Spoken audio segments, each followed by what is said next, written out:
మీరు స్పెషల్ ఫ్లైట్లు, స్పెషల్ హెలికాప్టర్లు, ముగ్గురు సీఎంలు ఆంధ్రప్రదేశ్ రాష్ట్రానికి, చంద్రబాబు నాయుడు, పవన్ కళ్యాణ్, నారా లోకేష్, వీళ్ళ ముగ్గురు దుబారా.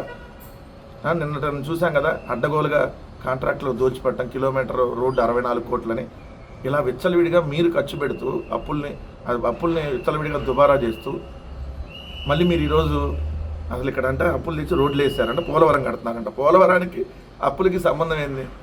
అదే దొరికిపోతారు. సంక్షేమంలో రెట్టింపు ఇప్పుడు ఇచ్చారంట. జగన్ ఆర్భాటంగా బట్టన్ నొక్కి పలు సంక్షేమ పథకాలు అమలు చేసినా కొన్ని హామీల విషయంలో మాట తప్పారు, మరెన్నో హామీలను విస్మరించారు. నేడు కూటమి ప్రభుత్వం గతంలో కంటే ఎక్కువగా సంక్షేమ పథకాలు అమలు చేస్తుంది.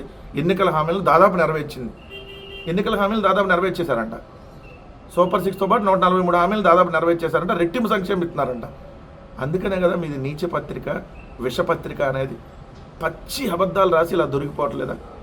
పచ్చి అబద్ధాలు రాసి. అప్పుల్లో జగన్కు చంద్రబాబుకు అదే తేడా, బోత్ ఆర్ నాట్ సేమ్. మళ్ళీ డైలాగు చంద్రబాబు నాయుడు గారు ఉన్నప్పుడు రెవెన్యూ లోటు ప్రతి సంవత్సరం, చంద్రబాబు నాయుడు గారు ఉన్నప్పుడు ప్రతి సంవత్సరం అప్పులు, అభివృద్ధి ఎక్కడా లేదు. జగన్మోహన్ రెడ్డి గారు 5 సంవత్సరాల కాలంలో చేసినటువంటి అభివృద్ధి చంద్రబాబు నాయుడు గారు 15 సంవత్సరాల కాలంలో కూడా దాంట్లో ఒక 10% కూడా చేయలేదనేది, ఏదైతే చంద్రబాబు నాయుడు గారు చేయలేదనేది వాస్తవం. Both are not same.